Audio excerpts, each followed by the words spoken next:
Bienvenue et merci de votre présence ici pour un sujet tellement important puisqu'on va parler de la dignité qui est juste due normalement à n'importe quel être humain. Alors, s'il existe un lieu où la dignité semble souvent piétinée, c'est bien le monde du travail. C'est pas le seul, mais c'en est un particulier. Et même, on a l'impression souvent, dans le monde du travail, que non seulement la dignité, elle est piétinée, mais que le système même dans lequel les salariés évoluent est un système qui est pratiquement pensé, conçu pour écraser la dignité des personnes qui sont au travail. Donc la question pour nous, elle est déjà de comprendre ce concept de dignité. Donc, je pense qu'Alain va nous en parler. Et puis, on pourra aborder la dignité sous le double aspect. À la fois la dignité qu'on a le droit de demander pour nous-mêmes et pouvoir identifier toutes les fois où cette dignité ne nous est pas accordée de la bonne façon. Et puis, la dignité que nous, en tant qu'enfants de Dieu, on devrait pouvoir aussi donner aux autres. Qu'est-ce que ça veut dire, etc. Donc, on va laisser bien sûr la place à Alain André pour nous parler de tout ça. Je lui laisserai le soin de se présenter plus en détail, mais sachez qu'il écrit des livres, qu'il est éditeur, qu'il est formateur, qu'il est coach, qu'il a un engagement aussi envers l'Afrique, hein, c'est bien ça? Ok. Donc, il nous dira un petit peu, et je pense qu'il va émailler son discours aussi d'illustration qu'il pourra prendre dans ses différents registres de sa vie professionnelle. Donc, on aura l'occasion de débattre un petit peu tout ça. Alain, je te laisse toute la place maintenant. Merci Anne-Marie, en tout cas, de me donner cette occasion de partager sur ce thème qui me tient à cœur depuis un certain nombre d'années. Et c'est vrai que pouvoir le faire dans un public qui est quand même bien acquis à cette préoccupation, c'est quand même un plaisir. Et donc, tu as déjà fait quelques mots de présentation bien large. Donc, effectivement, moi, je définirais mon ministère comme étant un ministère d'encourageurs et d'éveilleurs de conscience sur un certain nombre de sujets et que j'exerce au travers de plusieurs activités, mais toujours dans le même esprit. Donc, tu l'as dit, éditeur, formateur, conférencier, auteur et aumônier. J'ai été auparavant, pendant 15 ans, consultant ingénieur conseil en entreprise, qui m'a donné, par ce biais-là, une expertise en matière d'organisation d'entreprise, de style de management et puis bien sûr de relations humaines. Voilà pour la présentation un peu rapide. Effectivement, je crois qu'il peut y avoir énormément d'attentes sur ce sujet et c'est bien de préciser que ce soir, c'est un peu comme une porte ouverte, disons une présentation d'un cadre général de la réflexion, sachant que derrière, qui nous en parlera à la fin, il va y avoir d'autres rencontres sur quelques éléments plus ciblés, hein, qui sont des composantes finalement de cette thématique.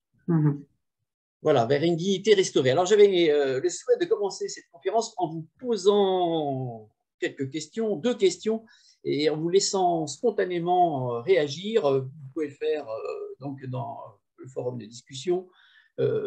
D'abord, cette première question, quelle est votre contribution personnelle?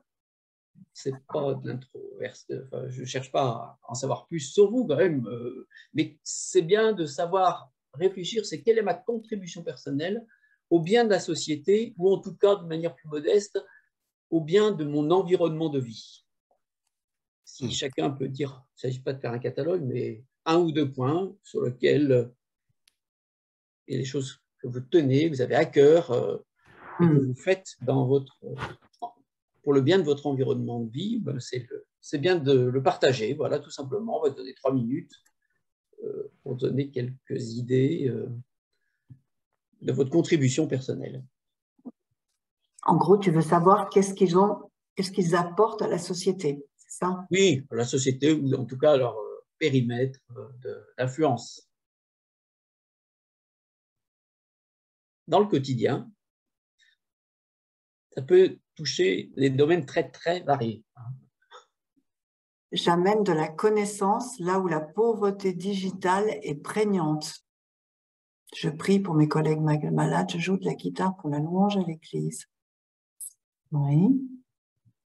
Et dans le cadre de votre travail, qu'est-ce que votre travail apporte à la société? Yvon a répondu un peu à cette question, hein, en donnant le sens qu'il donne à son travail dans le digital. Et les autres? Je travaille dans un service public, oui, mais qu'est-ce que tu apportes dans ce service public, Corinne? J'aide les personnes de ma ville qui sont dans le besoin au travers des dons et talents que Dieu m'a donnés. Ouais, Paulette, c'est bien. C'est un peu générique quand même, hein. Tu pourrais être plus précise. Parce que je te connais, Colette, donc je sais ce que tu fais. Bénévolat syndical et mutualiste, oui. Je travaille en tant que RRH et je règle les conflits employés-employeurs. Voilà, ça c'est précis. J'accompagne les personnes dans leurs démarches administratives, personnes âgées et autres. Ouais, donc je leur simplifie la vie, je les aide à acquérir leurs droits. Johan, j'aide les experts comptables au niveau de la digitalisation. Je m'efforce de fournir un travail rigoureux. J'accompagne les usagers dans leurs démarches administratives et je leur permets d'accéder à leurs droits. Très bien. Donc, tu amènes de la justice, en fait, hein. En tant qu'informaticien, j'aide les utilisateurs bloqués et leur permets de mieux travailler. Donc, tu mets de l'huile dans les rouages au niveau de l'entreprise, hein. Tu aides à ce que le boulot se fasse et dans la bonne humeur. C'est important. J'apporte un soutien à des familles et des conseils éducatifs. Bien. Bien. Tu peux peut-être avancer, non? Voilà. Alors, une deuxième question qui va être tout aussi déstabilisante. J'en suis conscient, hein, je commence souvent mes interventions comme ça, et puis après, je rassemble les éléments. Qu'est-ce qui est spirituel selon vous? Comment je définis ce qui est spirituel? Dans mon métier, je soigne des personnes âgées, je leur apporte de la joie, sourire et chant et de l'écoute. Super. Qu'est-ce qui est spirituel? À part dire tout, qu'est-ce que c'est être spirituel? C'est le lien avec Dieu qui rend les choses spirituelles. Tu as une autre réponse qui est marcher selon l'esprit. Et oui. Ok. Merci pour ceux qui ont participé. Voilà, ces deux questions, elles sont là pour prendre conscience que ma contribution au bien commun, ce n'est pas une évidence a priori. Savoir définir ce qui est spirituel pose quelquefois des problèmes parce qu'on a une vision des fois un peu cloisonnée des choses. Je donnerai juste une définition du dictionnaire. C'est de tout ce qui est d'ordre de l'esprit, de la pensée, du domaine des valeurs morales et intellectuelles. Mais plus bibliquement, on trouve dans Romains 12.2 une définition plus large. C'est tout ce qui est en connexion avec Dieu, en fait. Et moi, j'aime ce verset de 1 Corinthiens, chapitre 10, verset 31, qui dit oui. Faites tout pour la gloire de Dieu. Oui. Et ça veut dire que si Dieu est dans le tout que je fais, alors, c'est-à-dire en connexion avec Dieu, tout ce que je peux produire sera bon et agréable et parfait, comme il est dit dans Romains 12.2, parfait n'étant pas sans défaut, mais accompli complètement, c'est ça la définition. Et quand on est en connexion avec Dieu par le Saint-Esprit, en fait, on peut percevoir ce qui est bon, agréable et parfait pour l'être humain, pour l'autre, pour mon prochain. Et c'est bien souvent éloigné des standards ou des idéologies du moment, mais en tout cas, ça répond à un besoin particulier du prochain. Et là, on trouve pleinement le sens de notre mission. Le rôle du chrétien, le rôle de l'Église dans le monde au quotidien rejoignent les deux facettes de la bonne nouvelle de l'Évangile. C'est d'abord agir en faveur du salut des personnes et en même temps agir en faveur de la dignité des personnes et des relations. Je dirais, hein. Pas que les personnes, et aussi les relations entre les personnes. Ces deux facettes-là sont spirituelles, toutes les deux. Elles sont indispensables toutes les deux, indissociables toutes les deux. Pour comprendre cela, je vais peut-être m'arrêter un instant sur la définition même de la notion de dignité et puis essayer d'en capter le périmètre. Parce que c'est un mot qu'on utilise tous, mais c'est bien d'en percevoir les différents domaines du périmètre pour savoir comment agir, sur quoi agir, pour retrouver cette dignité quand elle est perdue ou malmenée. Ben, la dignité, déjà, c'est le sentiment de la valeur intrinsèque de la personne, qui lui donne fierté, respect de lui-même et qui lui confère une place reconnue dans la société ou dans le domaine, le périmètre de vie dans lequel elle se situe. Au fil du temps, le mot digne, malheureusement, il a été déformé peu à peu.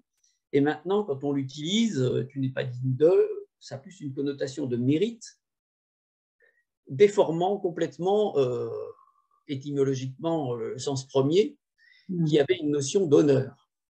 Ainsi, vivre d'une manière digne, marcher d'une manière digne, en prenant le terme de Éphésiens 4, vivre d'une manière digne, d'une manière plus laïque, on va dire que ça signifie tout simplement vivre d'une manière qui fait honneur à la personne qui vit, qui marche, mais qui fait aussi honneur à la personne pour laquelle elle vit et elle marche. Donc il y a les deux dimensions. Et on ne peut pas couper les deux choses, les deux aspects. Alors pour définir le périmètre, je vais citer 4 leviers, en fait. 4 leviers pour retrouver, restaurer ou mettre en place une dignité qui soit restaurée complètement dans la vie des personnes.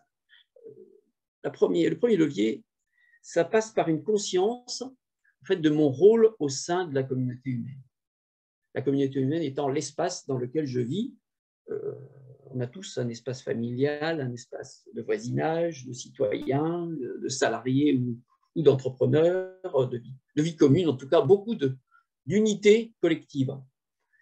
Mais cette dignité-là, c'est tout un travail sur l'image de soi, de son identité, de ses atouts, de notre regard porté sur les autres, de la conscience aussi de l'interdépendance des uns avec les autres et de la force d'une construction commune. Sur ce levier, moi, en tant que chrétien, je peux être un catalyseur précieux envers les autres. Je peux l'être dans l'accompagnement sur ces différents aspects que je viens de citer. Je peux l'être dans l'exemplarité. Je peux l'être aussi dans l'éveil de conscience, dans la formation, la sensibilisation des gens qui sont autour des autres. Et sur ce levier-là, comme les autres qui vont suivre, il y a tout un travail sur soi à faire en premier. Et je crois que c'est important pour nous-mêmes, quand il y a souffrance au travail, de savoir qui on est, en premier lieu, de ne pas accepter l'image que les autres nous donnent de nous-mêmes. On est dans une société, en Occident, où on est toujours étiqueté, catalogué, la première chose qu'on vous demande quand on vous rencontre, même en tant que chrétien, vous êtes de quelle église, etc. Donc, en fait, on aime bien mettre les gens dans des cases, des étiquettes, ça clarifie un peu, c'est l'aspect vendu, hein, pour clarifier un peu qui on est, mais en même temps, il faut veiller à ce que l'identité, et là je parle d'une façon globale, que l'identité que l'on porte, les atouts que l'on veut mettre en avant, soient ceux que l'on décide soi, et pas ceux que l'on veut nous imposer.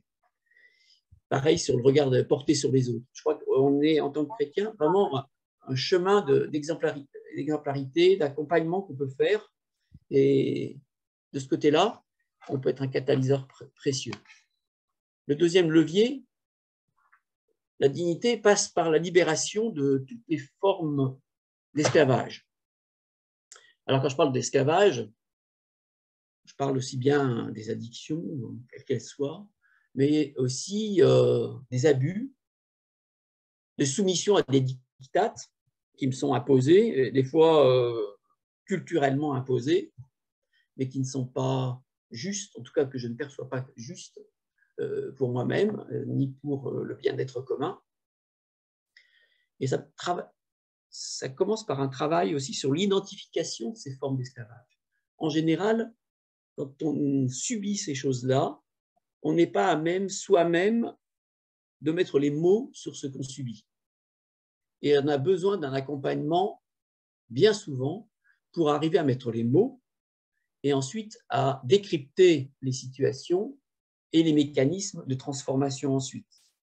Et là, en tant que chrétien, on peut aussi être un catalyseur précieux dans l'accompagnement, dans l'exemplarité, dans l'éveil des consciences, dans le travail d'aumônerie que je fais auprès de responsables chrétiens en activité qui sont première ligne de situations compliquées en général. C'est bien ça, c'est bien le cheminement, le process que je fais. C'est déjà d'essayer de mettre des mots, parce que souvent la souffrance couvre d'une manière tellement forte les choses qu'on n'arrive pas à démêler un peu les deux. Donc, il faut d'abord arriver à mettre les mots, les ressentis, les laisser s'exprimer. Il faut on est tellement habitué à cacher, à faire taire les choses dans la société, par protection, ou par pudeur, ou par souci de tranquillité, de paix sociale. Et malheureusement, des fois, dans l'Église aussi, on n'aime pas trop que les choses soient exprimées. Or, ce qui est libérateur, c'est la parole. La parole est libératrice. Et aider à mettre des mots, et ensuite à décrypter les situations, et ensuite à mettre en place les mécanismes de transformation, ça, je pense que chaque chrétien peut être aumônier de son prochain.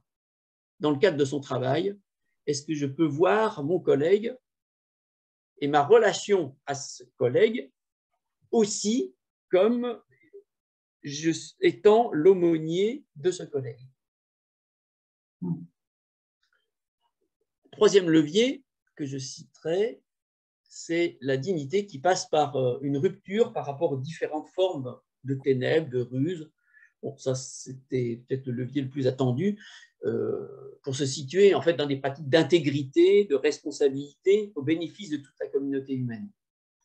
Alors, c'est des mots qui semblent être un peu généraux, mais qui ont des résonances très concrètes. L'intégrité, ça touche la droiture morale, ça touche l'honnêteté dans les relations, dans les affaires, la probité, l'honnêteté intellectuelle, ne pas biaiser des argumentations, des présentations, des discussions par idéologie, mais voilà, d'être honnête intellectuellement dans ce qu'on avance dans son travail, ça me semble important, d'être entier, pas partagé, d'être indemne, bien sûr, de pratiques injustes. Et quand je parle de responsabilité, c'est de responsabilité de moi-même, vis-à-vis de moi-même, vis-à-vis des autres, et vis-à-vis de l'environnement de vie dans lequel je me situe, et bien sûr, vis-à-vis de Dieu. Il y a ces différentes facettes sur lesquelles il y a énormément de travail à faire, aussi bien dans les entreprises que même dans notre propre vie. Les systèmes existants, par la rapidité dans laquelle le monde vit, fait qu'on va toujours au plus vite, au plus simple, et forcément en écornant un certain nombre de principes éthiques, bien souvent. Le quatrième levier, je suis désolé, je vais assez vite sur cette partie-là, parce que je vais m'attarder un peu plus loin, mais c'est indispensable quand même de définir le périmètre de ce qu'est la dignité. Le quatrième levier, pour une dignité restaurée, ça passe par la capacité à assumer soi-même ses propres besoins primaires. Alors, sortir de l'assistanat pour apprendre à faire, c'est toute la problématique de la transmission et de l'apprentissage. Celui qui est en fragilité, que ce soit dans un environnement de travail comme n'importe quel environnement, il aura tendance à garder pour soi, à retenir ce qu'il est, ce qu'il sait faire, plutôt que de donner. Et favoriser la sérénité, la dignité, passe aussi forcément par la transmission, l'apprentissage, apprendre à être indépendant, responsable de ses actes et de pouvoir mener son propre chemin seul. Ce n'est pas réservé uniquement à du travail social, cette partie-là, ce quatrième volet. Je crois que c'est aussi une philosophie de vie au travail. Mm-hmm. La dignité, c'est une approche qui transforme l'homme, parce qu'elle touche son esprit, par lequel on aborde la conscience de Dieu, de ce qui est bon, de ce qui est beau. Ça transforme notre âme, c'est-à-dire notre volonté, notre pensée, nos sentiments, par lesquels on a la conscience de soi et des autres, et qui nous met dans un état d'esprit d'éveil, d'écoute. Et puis, bien sûr, ça touche profondément le corps, par lequel on a conscience de tout le monde qui est créé. On a besoin d'avoir des attitudes particulières pour vivre cette dignité, collectivement et individuellement. Apprendre l'écoute. Alors, je ne sais pas si ça vous vient spontanément, mais l'écoute, ça s'apprend. En tout cas, ça se travaille. Pourquoi? Tout simplement pour arriver à percevoir au-delà des mots. Au-delà, quand il y a des conflits, souvent des mots sont prononcés. Quand il y a des quiproquos, il y a des mots qui sont prononcés. Mais derrière tous ces mots, il y a bien d'autres réalités entre les lignes. L'écoute active permet de percevoir au-delà des mots. Ça permet aussi de percevoir au-delà des mots MAUX, parce que des mots dans les relations, il y en a beaucoup, ou il peut y en avoir beaucoup.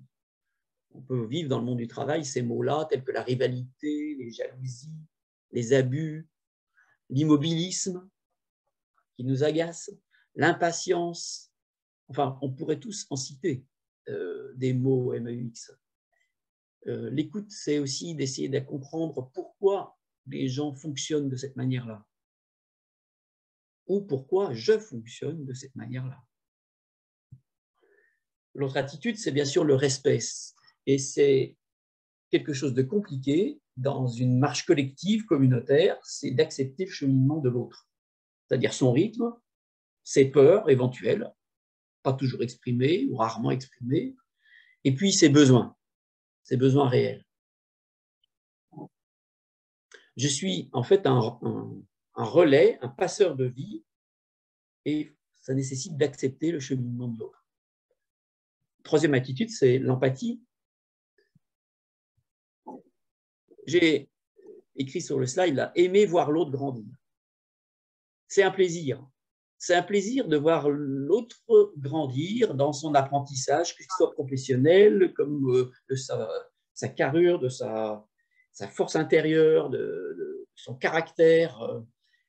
On connaît tous ces mots de Jean-Baptiste qui a dit de Jésus, il disait, il faut qu'il croisse et que je diminue. Et souvent, bon, on spiritualise beaucoup ce terme. Le contexte a une résonance bien particulière et très importante.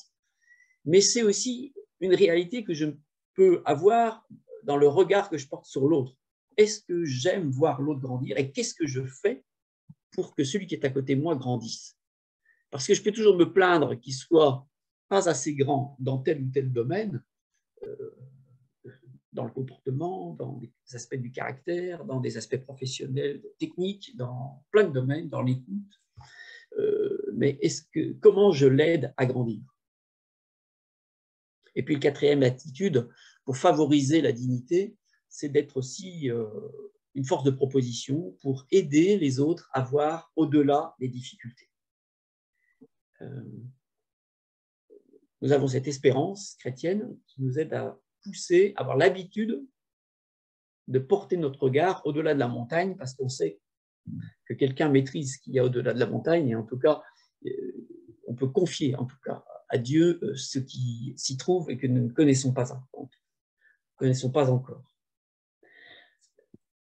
Vivre et accompagner une démarche de dignité dans les relations, que ce soit dans le monde du travail ou dans son domaine d'espace communautaire plus personnel ou de citoyen, c'est une démarche qui engage. C'est une démarche parce qu'elle nous positionne autrement, et c'est une démarche qui nous met aussi potentiellement en difficulté parce qu'elle dérange. La bonne attitude pour arrêter l'embrasement, vous voyez le petit schéma que j'aime bien, c'est se décaler par rapport à ce que l'on n'approuve pas, ce que l'on n'apprécie pas, ce que l'on réprouve au nom de la dignité humaine. C'est quelque chose qui engage parce qu'on se singularise, mais c'est aussi une manière de reconstruire quelque chose d'autre après. Si vous voyez le dessin, ce n'est pas un individu simplement qui se sort de cet embrasement, mais c'est qu'il crée une autre chaîne plus vertueuse. On aura l'occasion d'y revenir dans un petit atelier tout à l'heure sur cette conséquence-là. Il peut y avoir plusieurs obstacles pour nous à vivre dû à notre mentalité acquise par notre culture dans laquelle on vit, de vivre dans cette dignité apaisée, soit pour nous-mêmes, soit dans notre relation professionnelle avec les autres. J'ai fait faire l'exercice en posant la question au début, qu'est-ce qui est spirituel? Un des aspects de mentalité à changer en tant que chrétien, c'est d'abandonner le dualisme. Je crois que c'est un sujet que vous avez déjà traité, proactif. C'est proactif. Le problème du dualisme, c'est cet héritage culturel de la pensée grecque qu'on a en Occident, tout particulièrement, où on sépare dans votre esprit le spirituel du séculier. Alors c'est une grave erreur parce que ça fait obstacle complètement à la transformation intérieure. Si je sépare mes pensées, mes théories, mes principes et mes réalités concrètes, je suis complètement en écartèlement plutôt, et je ne peux pas vivre une transformation intérieure ni produire une transformation dans les relations avec les autres. Ça fait longtemps que dans les domaines de spécialité sectorisés, on a commencé à apprendre à travailler en partenariat avec d'autres domaines, alors que tout était cloisonné avant. Je pense dans le domaine de la santé. Heureusement que l'évolution des mentalités et des avancées scientifiques ont fait comprendre à tous les acteurs, depuis un certain temps maintenant, que la santé, c'était le résultat de plusieurs facteurs concomitants. Cet exemple-là, simplement. Facteurs physiologiques, cognitifs, affectifs, facteurs d'hygiène de vie, facteurs d'environnement aussi. Tout ça participe.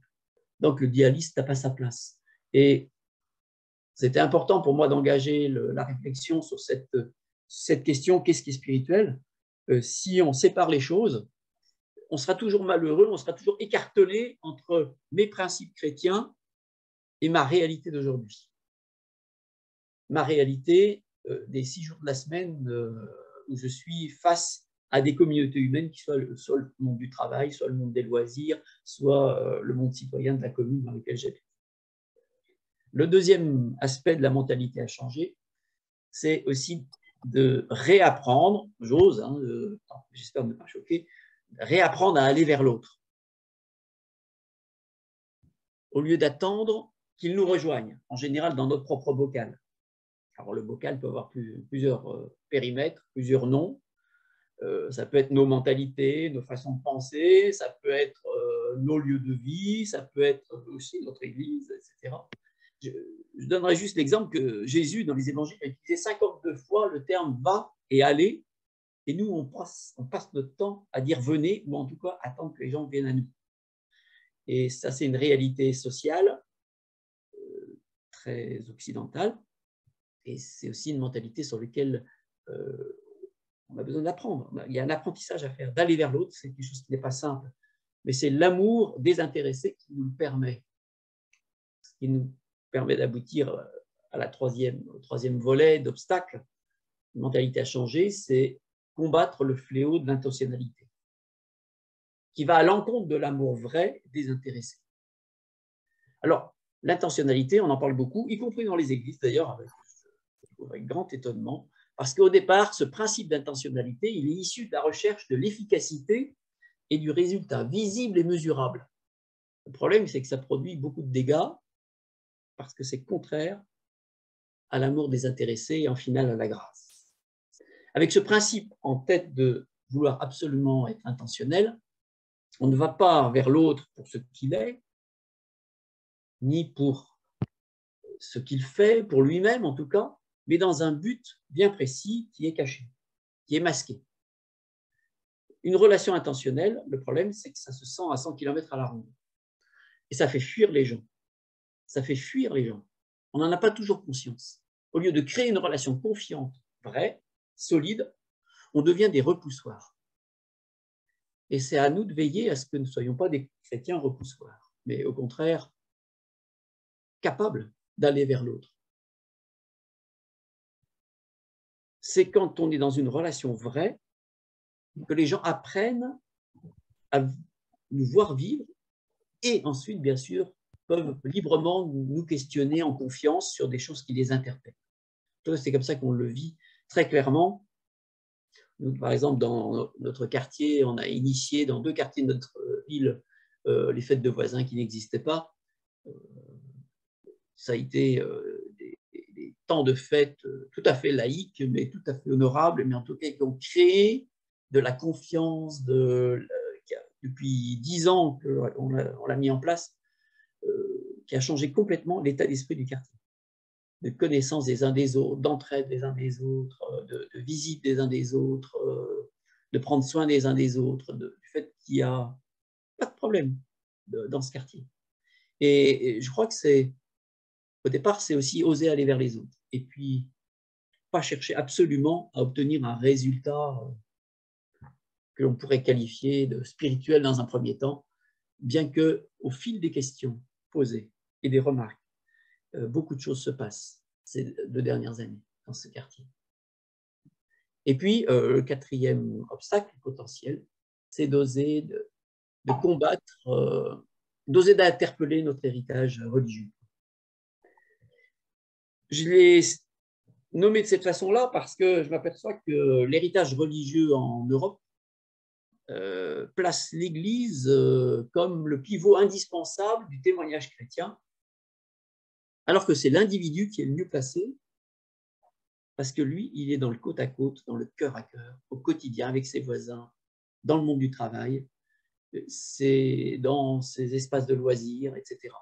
Donc, il y a un travail de proximité qui est absolument indispensable pour pouvoir témoigner et puis restaurer les différents volets de la dignité que j'ai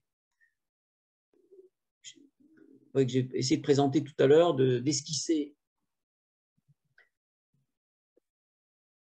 Alors, cette mission double, à la fois d'agir en faveur du salut, mais agir en faveur aussi de tous les aspects du périmètre de la dignité des personnes, ce n'est possible qu'à 2 conditions.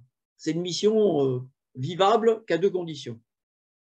La première condition, c'est comprendre que ça ne peut se vivre qu'avec l'acceptation active, volontaire des personnes.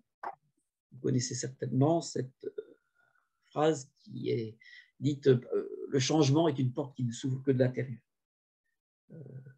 Dans tout chantier humain, il y a une part de la grâce divine, mais il y a toujours une part du travail que l'être humain doit faire en lui-même, sur lui-même, et ça c'est vrai dans tous les domaines. Et puis, l'autre condition, si l'amour n'est pas là, si l'amour n'est pas ce qui motive notre action, tout ce que je peux faire, alors tout, y compris ce qui est bon, beau, agréable, est comme un airain qui résonne, c'est-à-dire ne sert à rien, parce qu'il n'ouvre pas le cœur de l'autre pour pouvoir commencer à se laisser transformer de l'intérieur. Et on peut remarquer que Jésus a fait tous ses actes de compassion par amour, sans autre intention. Que ce soit des actes de dignité restaurée, des actes de guérison, de délivrance, d'encouragement, ça a toujours été fait d'une manière désintéressée. Parce que si ça n'avait pas été le cas, je pense qu'il ne se serait pas retrouvé tout seul à la croix, il faut dire les choses comme elles sont.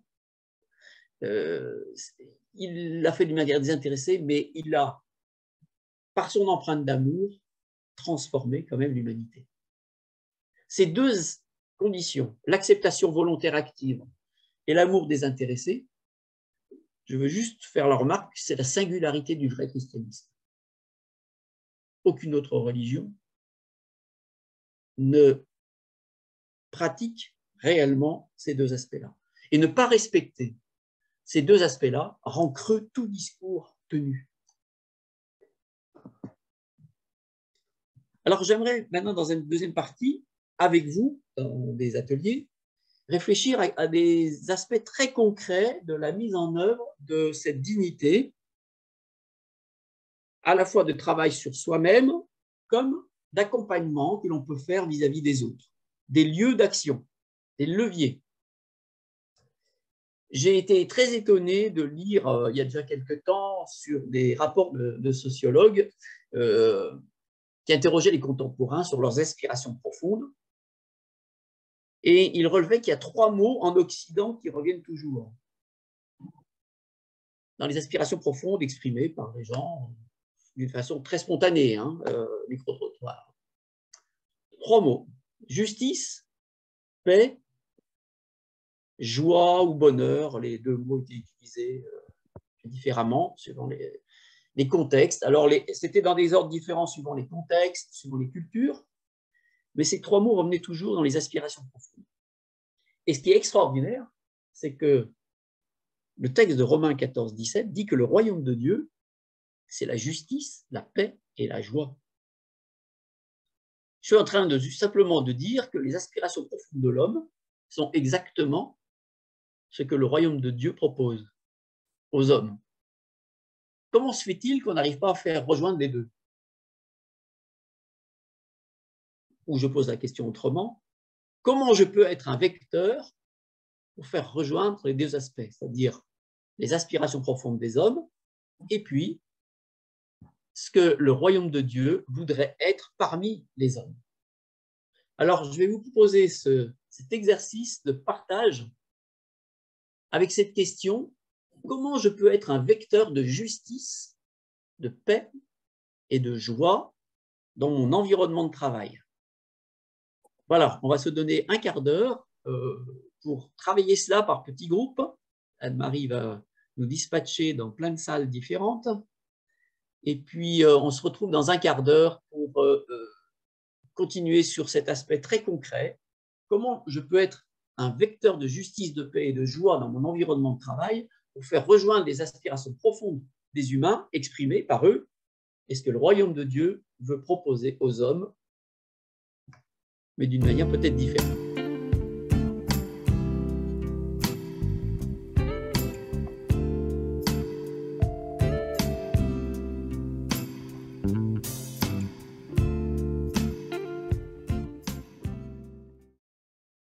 Vous me rendre compte, oui, tout le monde est revenu, donc je peux fermer mes salles. Très bien.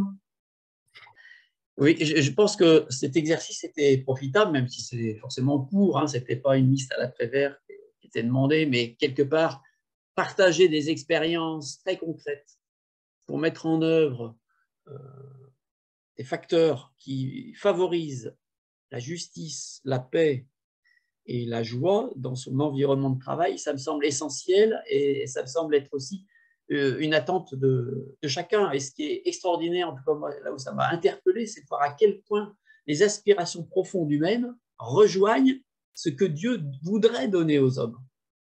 Et nous, là-dedans, on se situe comment et on fait quoi? C'est ça la question. Et en tout cas, dans le petit groupe dans lequel j'étais, chacun a pu partager ce qu'il vivait et des choses tout à fait concrètes, simples, mises en œuvre, mais qui impactent leur environnement immédiat de collègues, de travail. Alors, j'aimerais juste, on peut bien sûr, l'idéal aurait été de faire une mise en commun de tout ce qui était partagé, mais ça serait bien trop long vu le nombre que nous sommes. J'aimerais juste simplement regrouper toutes ces idées qui ont pu être partagées et par domaine. On va voir d'abord la justice, qui a plusieurs dimensions. Alors, ça permettra de synthétiser un peu les différents types d'actions qu'on peut mener les uns les autres, mais je ne doute pas que dans votre réflexion personnelle, comme dans d'autres ateliers qu'il pourrait y avoir à la suite, qu'il y a peut-être déjà eu dans ces proactifs, vous pourrez retrouver un certain levier d'action. La justice, elle a plusieurs dimensions. D'abord, l'assistance, le secours pour trouver des solutions face à toutes sortes d'injustices violentes ou devant des impasses apparentes. Et là, on peut avoir un rôle prépondérant, en tout cas un acteur judicieux en tant que chrétien pour apporter notre contribution. L'autre aspect de la justice, c'est la dimension de l'équité. Faire en sorte que personne ne soit lésé, mais ait ce qui correspond aux besoins. Ensuite, la vérité. Il y a eu un témoignage dans le petit groupe à ce sujet, la vérité dans des situations, faire toute la lumière sur des situations délicates, Ça nécessite de l'objectivité, l'honnêteté intellectuelle, la restauration de personnes, de relations. Un petit groupe, je me permets de le reciter parce que ça m'a paru évident. Quelqu'un pose la question, mais comment l'Église peut aider à tout ça? C'était une question très pertinente. Et alors, quelqu'un d'autre dans notre petit groupe a vécu quelque chose qui pourrait être transféré dans l'Église. Par exemple, elle disait, moi j'ai fait dans mon cadre professionnel et personnel une formation à la communication non violente et à l'écoute. Eh bien, on peut imaginer quand même, et ça c'est un peu un rêve que j'ai, c'est que toutes les églises forment leurs membres à la communication non violente et à l'écoute. Pourquoi? Parce que être un homme de paix, une femme de paix, c'est pas juste par des principes et des valeurs que je peux l'être, c'est par des principes et des valeurs plus une formation à la manière de le mettre en œuvre. C'est pas inné. Il ne suffit pas d'avoir des valeurs et c'est inné, je sais comment les mettre en œuvre, ces valeurs. Il y a les valeurs que je porte par ma foi, par l'enseignement biblique, mais aussi le comment je vais le faire. Et ça serait tout à fait pertinent, c'est un exemple parmi d'autres, hein, que des formations à l'écoute active, des formations à la communication non violente, des choses comme ça, puissent être organisées par l'Église pour leurs membres, afin que, non pas pour l'Église, mais pour que les chrétiens puissent être des gens porteurs de paix d'une manière pertinente autour d'eux dans leur monde du travail. C'est un exemple qu'on a cité dans nos petits groupes, mais je trouvais vraiment extra. Et puis le droit, c'est-à-dire faire respecter le droit. Deuxième aspect, la paix, avec 4 dimensions. Bien sûr, la paix avec Dieu, ça, on va déjà parler pour nous-mêmes. Voilà. Dans l'intimité, c'est dans l'intimité avec Dieu que je peux faire rechercher et trouver cette paix. C'est aussi dans le fait de remarquer la beauté de l'œuvre de Dieu en nous, autour de nous, que l'on retrouve cette paix, cette sérénité. Il y a la paix avec soi-même, et là, il y a beaucoup d'outils qui sont utilisés en psychologie et qui peuvent être aussi repris aussi dans les églises. Hein. Là encore, on ne sépare un peu trop les bonnes choses. Il ne faut pas jeter les bonnes choses que le monde s'est proposé pour travailler sur soi-même, sur l'identité, sur ses propres valeurs, sur l'espoir. Ça me semble essentiel. Vous avez pas mal de références bibliques qui corroborent. J'apporte juste un petit correctif dans l'intimité avec Dieu. Ce n'est pas Zacharie, il y a une coquille, c'est Malachie 3. Voilà, comme ça. Mais il sera d'avoir les remarques après. La paix avec les autres. Bien sûr, c'est pour viser l'unité dans les équipes. Dans le petit groupe, on parlait d'entraide de manière très concrète, d'organiser un certain nombre de choses pour favoriser l'unité, la paix. C'est aussi la sécurité, l'absence de violence. Et puis la paix avec la création, c'est toute la dimension de la gestion des ressources, l'économie équitable, durable, sur lequel nous pouvons avoir d'autres mots à dire pour pouvoir être des hommes et des femmes qui géreront réellement ce que Dieu a créé. Le dernier aspect, avec les différents domaines que recouvre la joie, c'est l'espérance, un avenir.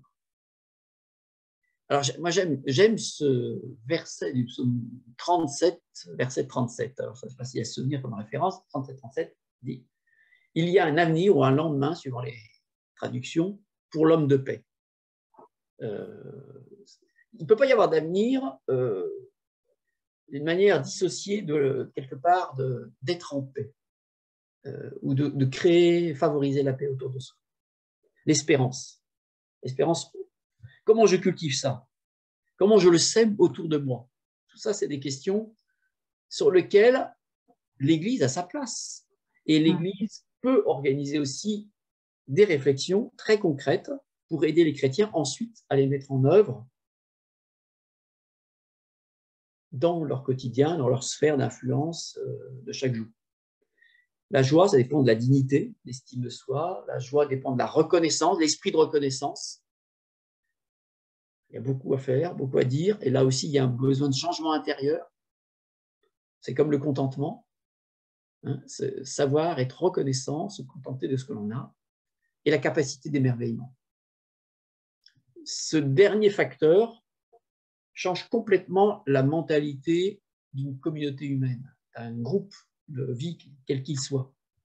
Et on sent bien que le chrétien a des réponses, a des attitudes, peut être un facilitateur sur ces sujets-là, quant à l'espérance, quant à la dignité, quant à la reconnaissance, quant à la capacité d'émerveillement. Est-ce que je cultive ça pour moi-même, à l'intérieur de moi-même, et comment je le sème autour de moi? C'est un bon sujet d'étude de l'Église pour pouvoir le vivre ensuite. C'est très concret. Hein, ça part bien sûr de principes bibliques, mais souvent on s'arrête aux principes bibliques dans les études bibliques. Mais l'étude biblique devrait définir les principes et après on doit continuer la route du cheminement d'apprentissage en réfléchissant ensemble comment je vais le mettre en œuvre. Et souvent, je peux me permettre une Oui, petite incise là. Oui. Souvent, dans les études bibliques, on est à l'intérieur de l'Église, on l'applique dans l'Église et uniquement dans l'Église. Or, ce sont des principes de vie que le Seigneur nous invite à vivre partout et à propager partout, et particulièrement dans nos lieux de travail, dans nos lieux de vie, quels qu'ils soient. J'adhère à 100% parce que d'une manière générale, même toutes les formations qu'on a, je dirais, tout ce qu'on reçoit dans l'Église, ne doit pas servir au profit de l'Église. Tout doit servir à ce que nous grandissions en maturité nous-mêmes afin de pouvoir être des témoins chaque jour, le reste de la semaine. L'objectif, c'est ce qui va se passer en dehors de l'Église, en dehors du bocal. Et alors, le bocal est nécessaire pour s'édifier, pour s'encourager mutuellement, pour recevoir une formation, pour pouvoir aussi être dans cette communion, cette adoration de Dieu, mais dans l'objectif de, pas pour soi-même, pas pour l'intérêt premier, pas pour le bénéfice de l'Église, pour le bénéfice de la communauté humaine. Et ça, il suffit qu'on change cette optique-là, d'un seul coup, nos formations changent de sens et de contenu, et notre regard change de sens et de contenu. Alors, oui, peut-être on va passer presque à l'avant-dernière vue. C'est des questions toutes simples dans un atelier qu'on a pu voir, partager ensemble des expériences qui vont nous amener à dire, mais comment je vais changer dans mes pratiques? Qu'est-ce que je vais changer pour mettre en œuvre tout ça? Amener le salut, la justice, la paix et la joie. C'est ça la mission du chrétien pour nous-mêmes et pour ceux qui sont autour de nous. C'est ça la bonne nouvelle de l'Évangile. Et il n'y a pas de séparation en disant l'Église s'occupe du salut et puis les œuvres ou les associations laïques s'occupent de la justice, de la paix et de la joie. Non, c'est la mission, c'est la bonne nouvelle de l'Évangile. Le royaume de Dieu, on l'a vu, c'est la justice, la paix et la joie. Alors, je voudrais juste vous laisser cette question, c'est qu'est-ce que le Seigneur me met particulièrement à cœur?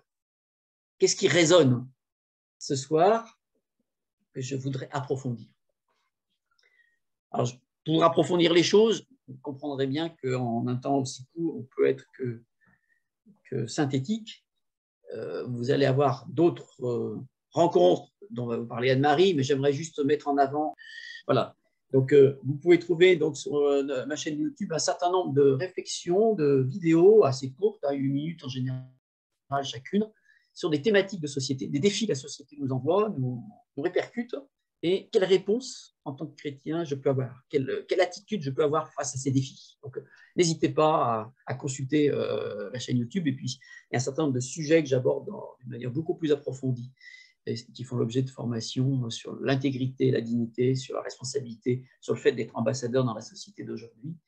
Enfin, vous avez les références de ces livres que vous trouvez bien sûr auprès de ma maison d'édition, Édition Trésor Partagé, et puis de toutes les librairies chrétiennes, de toutes dénominations en Europe. Voilà, je voulais terminer donc par la vue d'avant. Voilà, le mot de la fin, c'est l'esprit s'enrichit de ce qu'il reçoit, le cœur de ce qu'il donne. L'Église ne doit pas se contenter de remplir l'esprit Le chrétien ne doit pas viser simplement à remplir son esprit pour être des gens, des sachants, mais avoir la connaissance pour donner, dans le but de faire grandir l'autre.